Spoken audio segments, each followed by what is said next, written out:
Hello, everyone, and welcome back to a new episode of the Winning in Professional Services podcast. My name is Matteo, and I'm joined today my co-host Scott Presimone. Hey, Scott, how are you doing today? Doing well, Mateo. Looking forward to this topic today. Likewise, yes, today we have an exciting one, and today we're talking about marketing strategy. And we, as marketers, we know that marketing strategy and specifically the term strategy sometimes gets abused way too much by other marketers or other consultants who claim to do strategy with potentially the second idea or second goal of maybe charging more money to the clients they are offering their services to. And our goal today with this particular episode is to make sure that you have enough tools to know why having a marketing strategy is important. We're going to show you why sometimes companies don't have a strategy, what gets companies to skip the strategy part, and then you're going to make your own conclusions. You're going to have enough tools in your toolbox at the end of the episode to know better when you're going to decide to work with a marketer or a consultant that offers strategy. What are their reasons why they're offering strategy to you, and what do you think are the reasons you should be doing strategy for your own business? So, Scott, what do you think about overall the idea of offering strategy as consultants? Yeah, I first want to double down on something you said there. I would say that strategy, I do believe very strongly. We're going to have our bias view. We believe it's very important. But I'd even go as far as to say you don't necessarily need to work with a consultant or an outsider to do strategy. I think there are ways it can be advantageous because it is someone giving a fresh look to your company, maybe identifying some blind spots you may have. However, I do not believe that it's necessarily only coming from the outside. So, as a business owner or a leader, let's say that you are a marketing director or a chief operating officer, any of these positions, chief technology officer, anything like this, you're going to obviously be overseeing a strategy. And I think a lot of people, when they know what it is that we're talking about here, know how important and vital it is to all be swimming in the right direction, all agreeing to the direction of the company or of the division or of the department. And that's really what we're talking about today, are ways that we can make sure that there are buy-in internally within an organization, whether or not you decide to work with an outsider or not on this. Totally. And generally, from your experience, Scott, working with several professional service companies over the years, how often have you stepped into a new sort of consulting gig with a company and realized that the client didn't have a strategy? Or how often do you find the clients already has a strategy that really just needs tweaking and optimizing on your side? Oh, I would say it's 90% of the time there isn't a strategy, just being honest, because, in some cases, people are more honest about it and they realize they don't have that direction. They realize that their team has been pulled in a bunch of different directions and they haven't had anything kind of standardized yet. So, but that's still a rarity. I think in most cases, it's people thinking they have one and they don't. And as you know, Mateo, there are ways to identify that, but I think there's a tendency to say, oh, yeah, I already know what I'm doing. I already know how we're different. I already know how we're going to sell. All we need is just to grow more, right? That's just the thing we need. In which case, there's this focus on action, which, to be clear, I think action is incredibly important. You have to be able to implement, right? But there's a tendency to say, I want to implement something and I want to run some ads. I want to get leads now. I want to go to events, right? And they're doing these things oftentimes, or want to do these things oftentimes. And then when you ask the question of, okay, great, what is your strategy behind these advertisements? What is your strategy behind these events? Are we going to every single event? Is that our goal? Do we have the capacity to do some of these things? How are we standing out? What is our differentiator in that market? What is our end goal? How do we know that we're winning? And so when basic questions are asked, oftentimes that quote strategy falls apart very quickly because there's not much holding it up. So that's at least what I've experienced. And like I said, I've had the pleasure of working with companies that oftentimes will admit that, in which case they will know that they need to take the strategy piece on. However, a lot of times it's a little bit of a tough introduction because I don't want to offend coming in, but it's very obvious to sometimes an outsider when you just ask that first layer of question, when everything falls apart after that, there's no answer to that first question. That's when I think it becomes obvious to everyone that there is in fact something missing. Have you I experienced that agree. as I well? think totally. Yeah, I did have experiences similar to yours, Scott. I think from from the observations I was able to make, I noticed that companies, whenever they have, and we're talking about marketing strategy, but I really think strategy could be applied to other areas of the business. Doesn't have to be just marketing related. It could be operations, it could be sales, it could be, you know, customer facing strategy. When there are issues within the business related to the performance of the actual sort of company, it's easy to jump into execution mode, right? Because execution gives you a sense of action, obviously. And you feel like if you are doing something today, you are potentially going or getting closer to solving the problem you had identified earlier. But like you said, without a clear direction of how you're going to actually solve that problem, you're potentially just stacking a bunch of actions on top of each other without knowing when the final, you know, destination uh, is there, right? Has been achieved. And so, yeah, I do see that happening often. And again, the goal for me is more about trying to let the business and or the business owners or the management of the company understand that there is value in taking the time to reflect and to analyze the situation before taking action on whatever plan we have decided to take. And I think an important part is that sometimes companies think that strategies has to take months to be developed, and it's not. Actually, it's often quite the opposite. If there is enough conviction by the top management of the company or sort of the broader management group of the company that a strategy is necessary, that a session where everybody pitches their own ideas and their own sort of goals for the company moving forward long term. Strategic insights can take, you know, a few hours at times, and then it's more about refining that idea and making sure that it's viable and sustainable for a long period of time. Yeah, it's a great point. The buy-in, I think, is so critical. And as you said, strategy can be developed in a matter of hours in some cases. I would say that it can be, a few more steps after that to determine exactly the course of action. But in terms of making not large pivots, but just general trajectory changes a little bit, on a quarterly basis or something, that can be something where it's a matter of getting all the leaders in a room, talking through the challenges that are going on, and then saying, what is our next step? And I would still consider that strategy. That's kind of a strategy leadership discussion, in which case it doesn't have to be a month long process. Now, having said that, when you're dealing with larger challenges, like let's say that you've had revenue declining for a period of 5 years, and you're now questioning your product and service line, and things like this can happen. In that case, I would say it's probably not a 3-hour task to figure out where you stand in the market, where your opportunities lie, how large a pivot you might need to make, things like this. I'd say that now is involving research, because you want to be somewhat educated in the decision making that you're doing. In which case, now I think you're talking about several weeks or a month or something like that to have something developed there to be able to get you on the right track. So it totally depends on how large the problem is.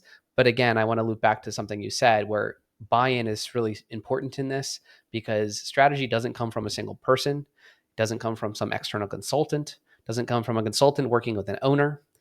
It's a thing that has to be done throughout the organization. At least the leadership within an organization across all departments need to understand what's happening. And I think that's been a challenge that I've seen, and something that I've honestly done incorrectly in the past. In the past, I've sometimes developed a great strategy with an owner, and we've had ideas going so well. But then I realized that that didn't permeate through everyone else. So, and then when we needed help executing the strategy, well, now all of a sudden people didn't necessarily have the time to execute, or they weren't so familiar with it. And that's where I would say that it's critical to get the data collection happening across the company so that everyone now is helping put little pieces of the puzzle together to help develop a strategy, right? And then they're also bought into the concept because they were involved. So what we don't want to do is go off into a corner by ourselves, develop a brilliant strategy, and then try to execute it and then hit a wall because other departments are not able to follow through on those things.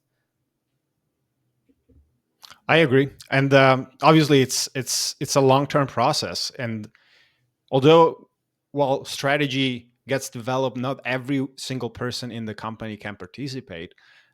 I think the goal is to make sure that once the strategy has been developed, everyone in the company is aware of it, and potentially that the the core message of the sort of strategic plan gets repeatedly shared throughout the different departments, because I think that's where you get even the people most distant to those who have developed the strategy to buy into it. And so like I totally agree with your points. Now I think there is sometimes a little bit of a misconception of what strategy is, and maybe it goes back to the idea of execution. And sometimes the clients or the companies that I've been exposed to have had this kind of misconception where they think that strategy is running ad campaigns, or strategy is going to events, or strategy is posting on social media. What do you think about that? What's your opinion of this? Why this misconception, first of all, and what do you think about it? Why the misconception? I think part of it is if you haven't experienced something, if you haven't experienced having a strategy that everyone can get behind and that's going to help guide your decisions, then it's hard to know what it is. And so I think part of that can happen where if you've been going for 5 years or 10 years running a business and you're organically growing and everything's going well, then you're probably not thinking about it that much, right? It's basically if you show up and you keep doing what you're doing and you keep offering great service, then you're going to keep getting new business and things are going to be great. And you're not thinking about it, that other stuff. You're just one foot in front of the other, right? But the problem comes in with you fast forward that 10 years and all of a sudden the market becomes more competitive. All of a sudden things become more challenging. Anything can happen in the world that causes things to be put on their head. Okay, so now what happens is now you need a strategy and now you don't necessarily know what it is. And or you just haven't experienced it in a long time, right? Maybe you had a strategy when you first started the business, but 5 or 10 years have passed and you haven't revisited that. So I think part of that could be the problem. And it's also just easier to say, let's jump into tactics. Let's jump into running advertisements. I think it's easy to say, oh, that's kind of strategy. Yeah, we'll run ads in this ad network and we'll, write this about how we're better or whatever else. It's like maybe there's a little bit of thought that went into it, but it still Yeah. is not deep enough, in my opinion. So going back to your definition, I think that we need to make the distinction between strategy and tactics. And really, the strategy should define which tactics should be prioritized. So if you know your goal is to grow this certain part of your business, or you know that your goal is to come at the market at a certain direction and differentiate yourself in a certain way, well, then that should help you determine which tactics should be taken. And in fact, this is again one thing that I think is so important about strategy is that there are always going to be new ideas. There's going to be new software. There's going to be new things going on. But I'd argue that when you have a clearly defined strategy, you're going to have less shiny object syndrome. Because if you know your strategy is to focus on this industry, or it's to focus on this solution, or it's to focus in this certain way, then when ideas come along, it's going to be easy to say, wait a minute, does that idea match with our strategy? Wait a minute, is that going to have the biggest impact on the strategy that we're taking on, right? And so it's going to help you narrow down the focus, on the tactics that are going to get you there. And so I think that's the biggest thing. Honestly, I don't know the exact definition that someone has used in the past, but I think strategy has a lot to do with focus because strategy allows you to focus more, allows you to all know what you're doing so you know what not to do. And I think that's a really critical part of developing a strategy. Yeah, I think another potential reason why strategy gets so overlooked and maybe confused with tactics is that for the most part, strategy is fairly invisible. I mean, it's visible once you implement it, but the actual strategy is not something you can touch. It's not something you do. And I really think, like we said before, it takes time, it takes conviction, it takes courage to sit down and invest time, invest money into something that eventually is just going to look like a piece of paper with a bunch of words on it and nothing more than that. But that's actually what you really want before doing any type of or implementing any type of tactics, like you said. I like to use analogies. As marketers, we use them all the time. To me, it's almost like if I were to drive in a foreign country from point A to point B and have to cover, I don't know, 500 miles. If I don't have a GPS, if I don't have a map, I'm most likely going to get lost. I'm most likely going to run out of gas. I'm most likely going to spend a lot more on gas and maybe snacks and time to get to my destination. And I really think strategy is almost like your GPS, right? It's like you know where you're going, and if your goal is to get there in the short amount of time with the lowest expense on gas, then I think you should be using a GPS, right? Otherwise, you are road tripping and you are enjoying the scenery, but you're not really, trying to make the best of the time you have.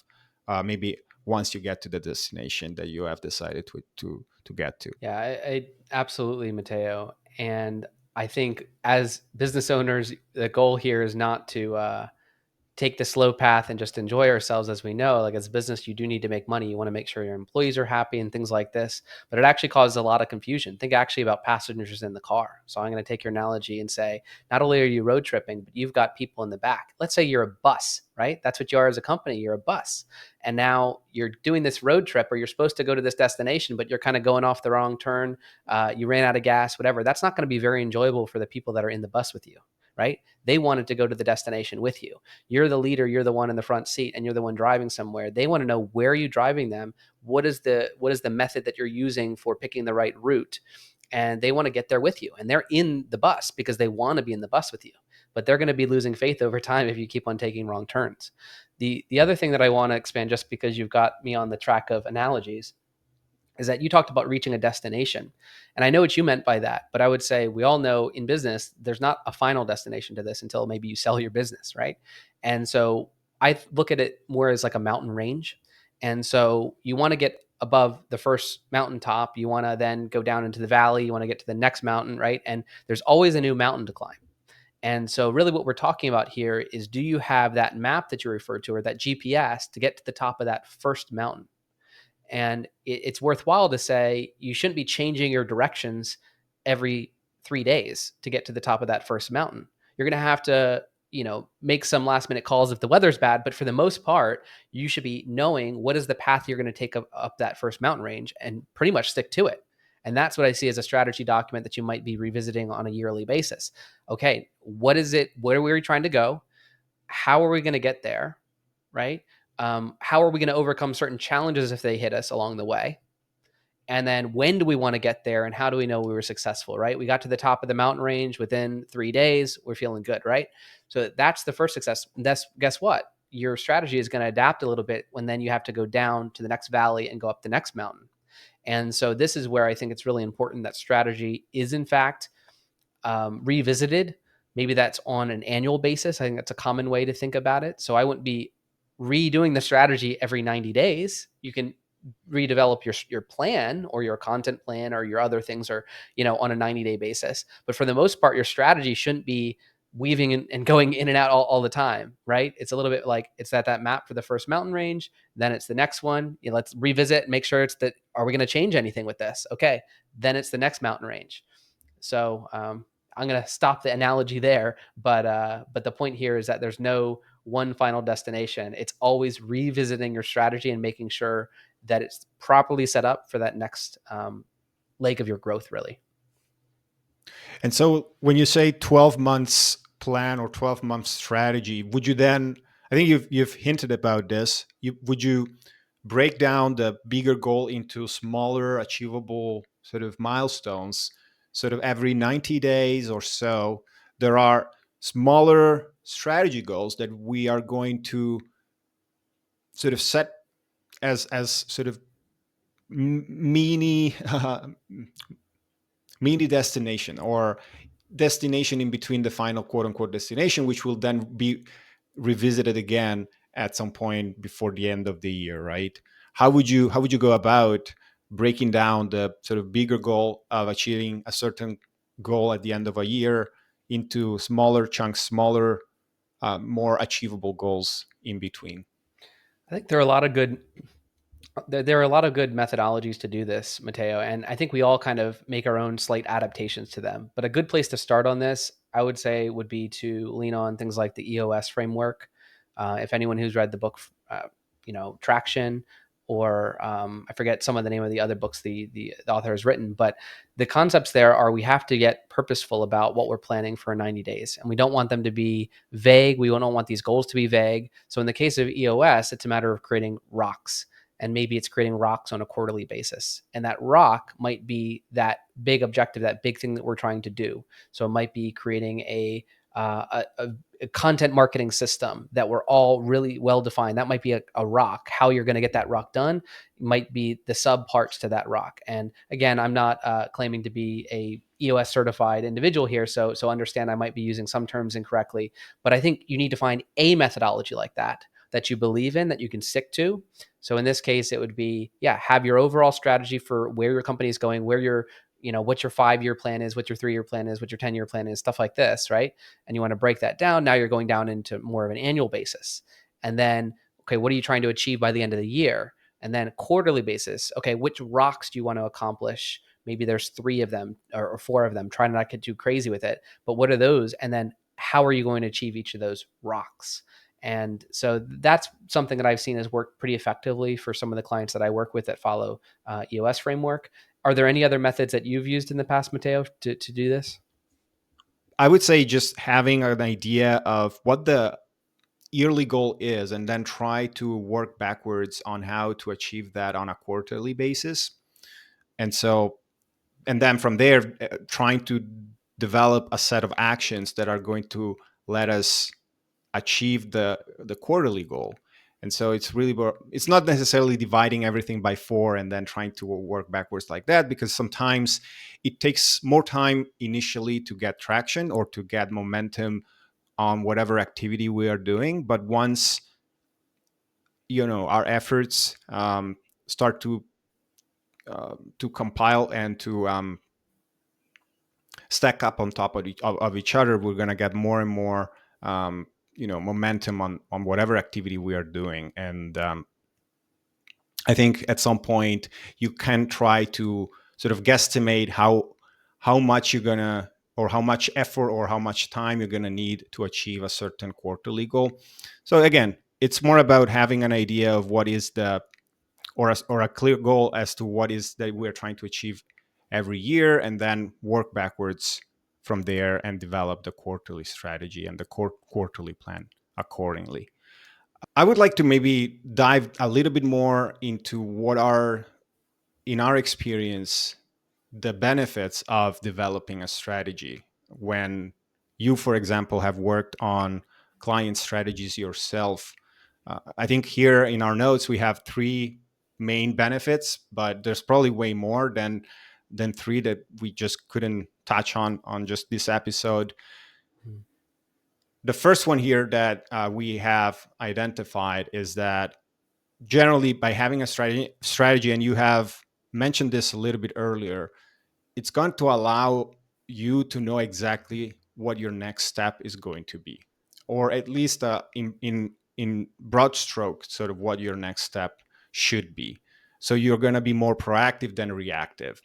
Um, what's been your experience, or what's been your observation working with clients once their strategy had been developed in this particular area? What was the sort of outcome of them seeing the strategy develop in front of their eyes, and what was their reaction to it? I think the biggest thing is that there's less stress. So when you know, like, you don't have to reinvent the wheel each time, right? So as again, business owners and leaders, you're always going to be facing challenges. Things are always going to go wrong. But if you are facing a challenge, like you're driving your car and you get a flat tire, you need to know, okay, I know exactly how to fix the flat tire, and you're going to be able to move on. But if you don't have a spare, you don't know the tools to use, then every time you hit a flat, get a flat, you're going to, flounder a bit. And I think that's one of the biggest transitions that companies make, is once they have a strategy, then they can respond to challenges more seamlessly and with less stress. And so I've definitely noticed that it's really just the clarity ends up making things not super simple, because again, I'm going to reinforce, things will always come up, right? I'll give an example of one of my clients. Something came up, right?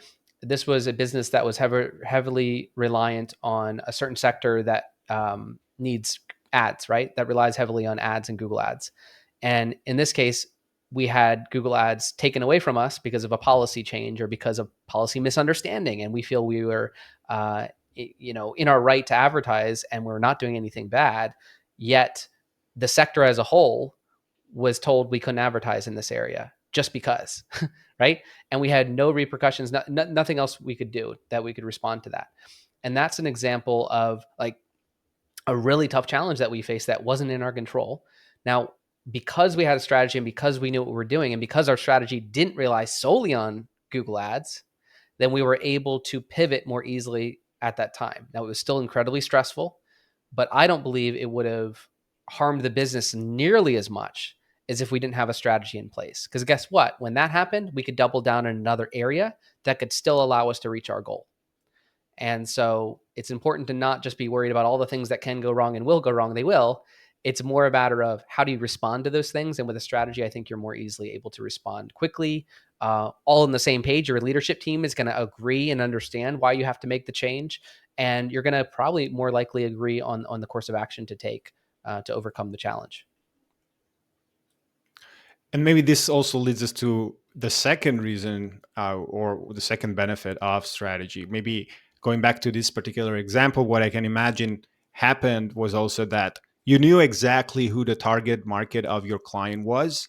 And so you knew where, other than just Google search with Google ads, you could get in front of them. And so you had that, notion of knowing where where your client could advertise or put their name out, so that their target market could find them and potentially know more about the type of services they offered.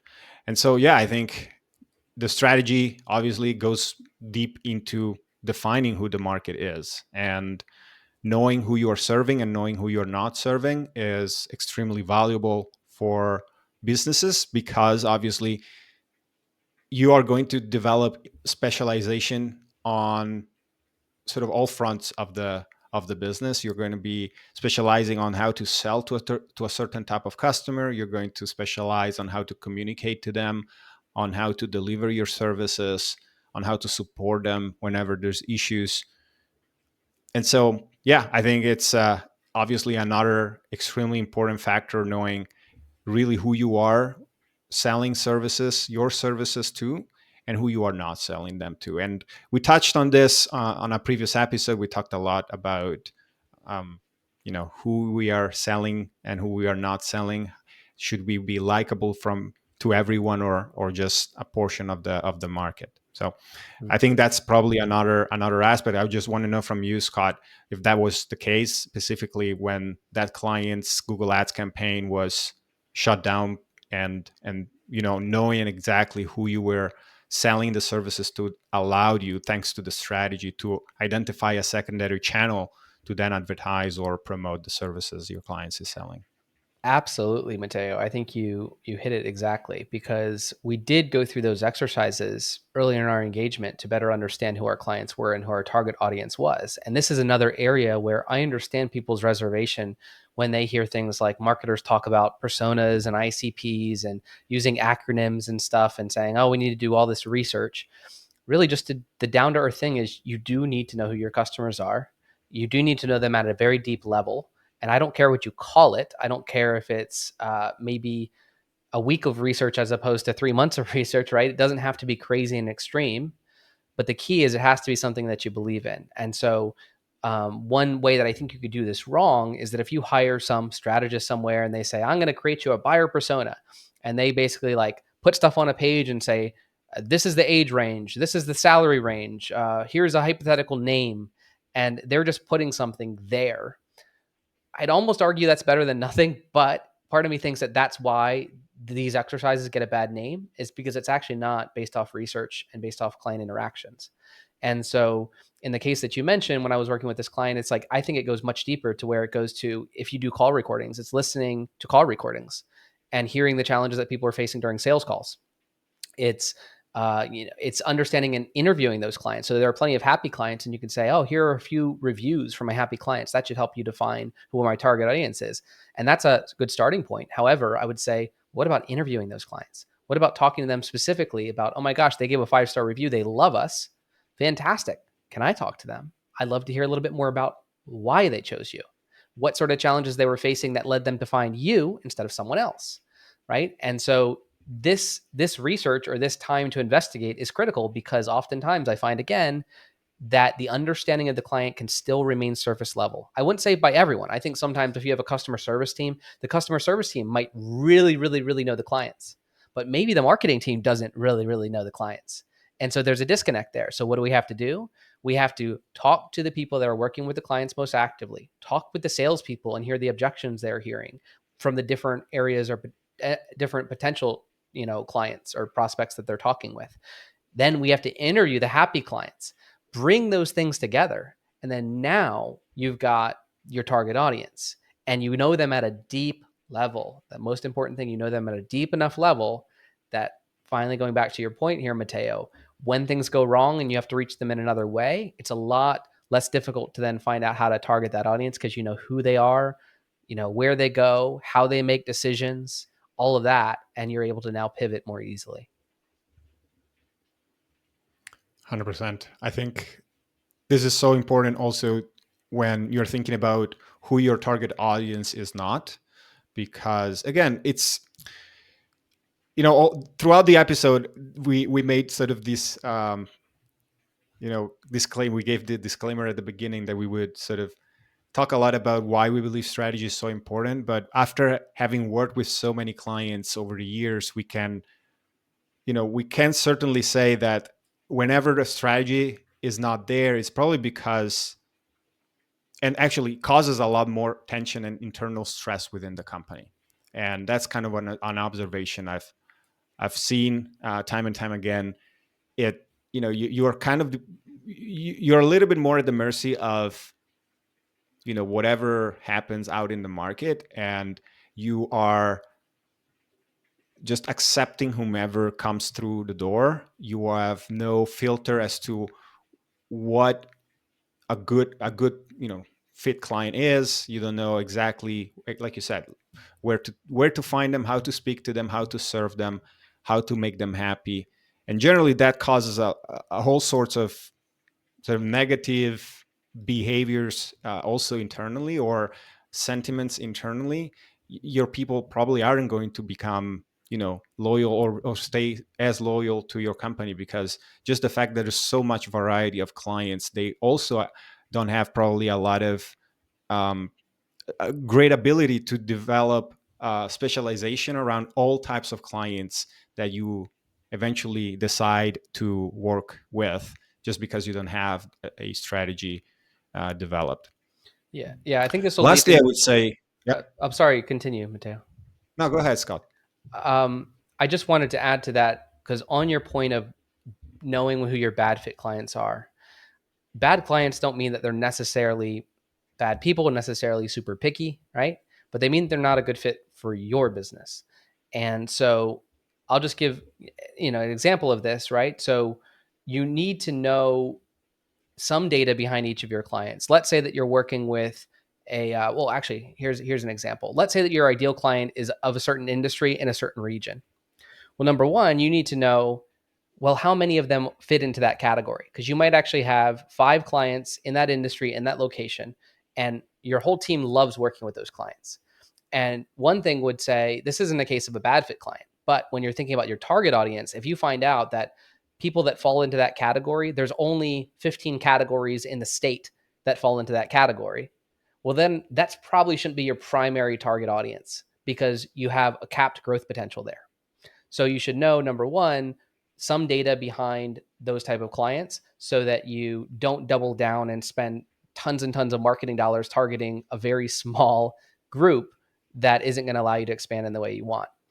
Another, so that's not a bad fit client, but that's just something about your focus and your where your budget goes. Additionally, you could have a clients that are very high paying, and you could say that's our target audience because they spend a lot of money. But then if you find out later on that, oh my gosh, they cause our team to do 10 times the amount of work and 10 times the amount of time, and so the cost for each of those clients is much higher. And maybe here's another thing, maybe the cost to acquire them is much higher. So there's different things that you need to know about the numbers to start saying whether or not it actually is a good client. So don't just say, oh, they're nice, or oh, they pay more, or oh, whatever. Oh, let's get more of those. You really have to dig into the other things. How is it affecting your team? There's another one, is that maybe it's a high paying client that's very picky and it's demoralizing the team to the point that people are going to quit if you keep working with those clients. So now you've got another reason to say maybe that shouldn't be a client that we prioritize. Maybe that should even be a type of client that we say no to. And so it's a tough thing to do to turn down those dollars, but I'd argue that this comes back to the short term versus long term thinking. You got to be thinking what's sustainable for your business? What's sustainable for your team? What is the actual profitability on a per client of each category basis, right? And knowing some of these things are going to help you make better decisions, which I think leads into the point 3 that you have here. Yeah, I think the idea of knowing what your total addressable or serviceable market is also very important, right? Knowing how many potential businesses or customers are out there. But really it's about also knowing, how much budget do you want to allocate if we're talking about marketing strategy. How much do you want to allocate to achieve your goals? And how do you do that? I think it's from knowing how much a customer is worth to you for the services that you sell, that you offer. What is the profit margin on each one of these services you're selling? And then sort of do some reverse math and identify what you would be willing or able, not willing, but really able to pay to acquire a new customer. So again, it's really simple maths, and sometimes I see uh, businesses floundering a little bit, not knowing what the lifetime value of their customer is and how much they should be or they could be spending to acquire a new customer. Sometimes when I work with professional service companies where the lifetime value of a customer over the course of, say, maybe 5 to 10 years or even longer at times could be worth hundreds of thousands or millions of dollars. And then just knowing that sometimes acquiring a customer to them feels expensive at a couple $100 is maybe a sign that they haven't done the work of sitting down and thinking about what is what is a customer actually worth to us, how much could we realistically be spending and still making a profit to acquire a new customer given the years and the worth of the services we're selling to them. Yeah, I've seen something happen, some Mateo, where we'd have a company that might be looking at what is the client acquisition cost, and they might be looking on Reddit, they might be looking in their peer groups of other business owners, and they'll say, you know what, I've got a friend, and he's only paying, $200 dollars to acquire a lead or whatever. And they'll just be looking at those numbers. And I think it's so important to understand that while everyone's goal is to get the number as low as possible for the result that we're looking for, there are very different business models. There are very different, as you said, lifetime values of the client. And there's also different levels of competition. So you could even be talking with someone who runs a very similar company, a professional services firm that you run, but they're in a different state with different competition. Well, all of a sudden, their cost to acquire a client might be very different than yours. And so I think a key here is if you know, to your point, Mateo, how much a client is worth to you, and how, like, what the lifetime value is of that client. So in terms of revenue, but also in terms of profit. And you work backwards from there. So if you say, look, if I get given my margin, a client is worth to me $50,000. Well, just know that and think of that as that $50,000 is the thing, not that you're aiming towards, but that's your break even, right? So I know this stuff is obvious, but just to be clear, that's your break even. So if it takes you not $50,000 a lead, but $50,000 to acquire a client, that's not good. But to be clear, you're not losing money on that, right? And so then let's work backwards from there and say, well, okay, that's really high, but given that, that's a really attractive number. Therefore, your competitors know that number. And guess what? They're probably willing to spend a ton on marketing, a ton on advertising, very high acquisition costs, because they know buy for a dollar, sell for two. If I can spend a dollar and acquire someone that's worth double that, so if I can spend $25,000 and acquire a client that is worth in profit $50,000, I'm doing just fine. In which case, they might continue to pile money in that because they know that's a money making machine. But if you have this feeling of that feels too expensive, I'd be very wary as a business owner or a leader to work. I mean, let me be clear. Intuition is very important, but in some areas, I think it's very important to also know your numbers, because if you just feel like something is expensive and someone else is looking at a spreadsheet and saying, actually, that's cheap relative to X, Y, and Z, the one who's looking at the numbers and knows what data they're working with here is probably going to win that game, because they're looking and guaranteeing they're going to be making money on that deal, whereas you might be avoiding doing things that you know are going to be profitable just because it feels expensive. I agree. Yeah, I think it's maybe one of the few things I see companies struggling to really grasp when it comes to acquiring customers and learning about how much they could really be spending to acquire a new customer. Sometimes it's really, all the, like you said, all the information on the internet sometimes can skew people's perceptions way too much. And it's only by knowing exactly your own company how much, and your own sort of growth goals also, because again, it comes down to knowing what your growth goals are, to figure out how many customers you'll need to acquire, which will then determine how much budget you could allocate against that, growth goals. And so, yeah, I think there's maybe another episode here that we could, spin off and talk about specifically about, customer acquisition cost and margin calculations and all that type of stuff. But I think these are probably the three big areas of, benefits that we see clients have once they have their own strategies developed. Um, to our listeners, most likely, or I guess most of our listeners at some point are going to, ask themselves, so how do I get started with strategy? Like you said before, a consultant is not necessary. It's maybe a good idea at some point, maybe after a first sort of pass on the strategy done by the internal team, to maybe have a third party to uh, look over the strategy you have developed. But what are, in your opinion, the sort of big, milestones that a company should be considering when developing their own strategy for the first time? Well, I think we've touched on these a lot already in this episode, but I think it all starts with knowing your customer. I often recommend a book, They Ask You Answer by Marcus Sheridan, but he talks a lot about this idea of really understand your customer. And so to develop a strategy, I think that is the core of it all. If you know who you're serving, what they value, and how you are offering something that they find very valuable, then you're in a good position, right?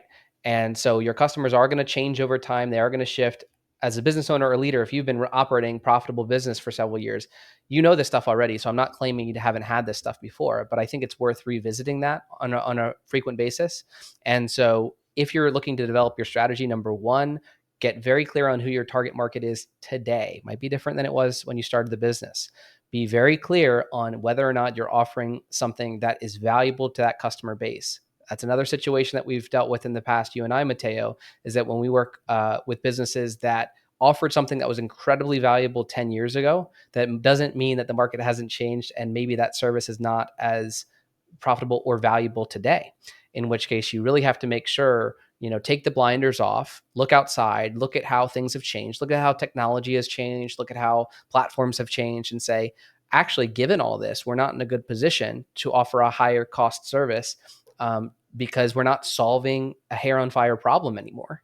And we might need to think about how to solve a slightly different problem. So know what your clients find painful today. That's core part of the strategy. And then again, start to get into what you're going to do to appeal to that target audience. So whether that's how are you different than your competitors to allow you to stand out in some way? What is your edge? And as we talked about before, knowing who you're not serving, it's also just knowing who to focus on. And so if you're thinking, oh, I can serve people around the world. We have a company that can serve anyone around the world. Okay, that's great, but what's your edge? What's your edge to all those other areas? We've talked about that in prior episodes, but really be thinking, what are you set up to do more competitively than your competitors? And so I think that's a really key piece of strategy. And if you have those three things, and I'd be curious if I missed any key ones, which I might have on the spot here, Mateo, but I just say once you have those things, the most important thing then is going to be to make sure that everyone believes in it, make sure it's rolled out, and make sure that you then know which actions need to be taken in order to essentially get the brand awareness you need or get that service in front of the right people at the right time. But so the execution is a whole nother piece, which is a really critical piece of actually getting to the work. But are there any things that you think I missed there, Mateo, to include in a strategy document?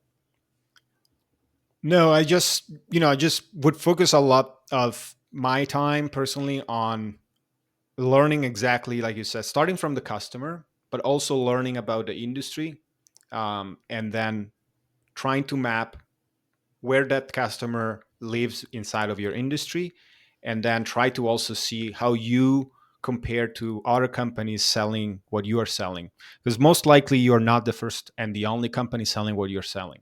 So you kind of have to have a clear idea of what are other companies doing, and is your marketing idea or marketing strategy something totally out there that potentially could never work, or it's not that you need to copy anyone, but you want to kind of benchmark yourself a little bit to what's already out there. And like you said, we've had experiences ourselves of working with companies that have not upgraded their service offering in 10 years, and what they do essentially is just still maybe ride the wave of the successes that had led them to where they are, but not creating any new service or upgrading their own service offering, and just coasting, and that eventually will mean potentially losing market share over time. So I really believe in always keeping an eye out on what are the competitors doing, and it's more about not really treating them as competition, but more like data to feed your strategy so that you can improve and you can always be better in some way than what other companies are doing. So I would focus a lot on that. All the other steps I think are spot on, and then really from the data just evaluate your strategy. So is what I'm thinking something that this data can actually support? And if yes, then I think you should be able to have somewhat of a good strategy. And something we were talking about earlier, Scott, before the recording, was sometimes having maybe not perfect strategy, but decent strategy is better than not having a strategy at all. Can Yeah. you maybe elaborate a little bit on that as well?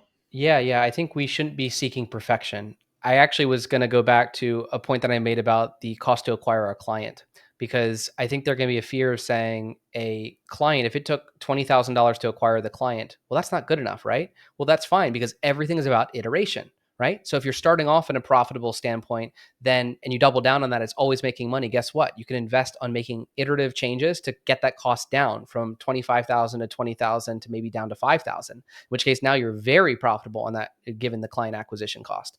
Well, now transitioning that to your question, Mateo, about the strategy, is that you need to start somewhere. And the thing to do is, if you, let's say you're an owner and you're listening to this, if you were to go over this weekend, get a blank sheet of paper and start thinking about writing down and jotting down things that you've seen have happened, problems that have happened, and just take a step back from the business and think of it from a, where do I want to take the business?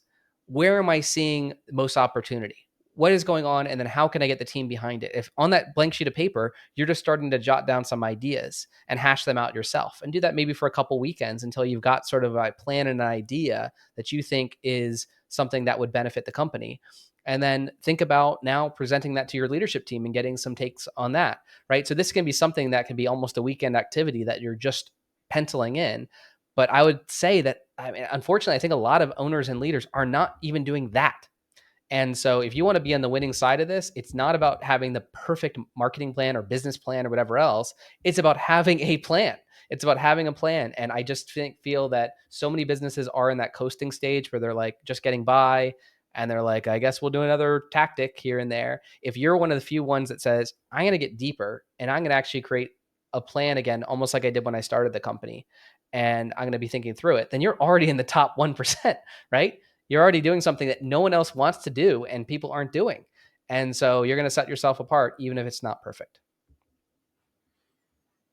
Lovely. Yes. Thank you so much. Yeah. I would say, just to summarize what we discussed today, we talked about why most businesses don't have a strategy and why sometimes businesses resort to starting with the execution part and sort of not looking at developing their own strategy. We discussed the the definition of strategy and also the definition of what strategy is not.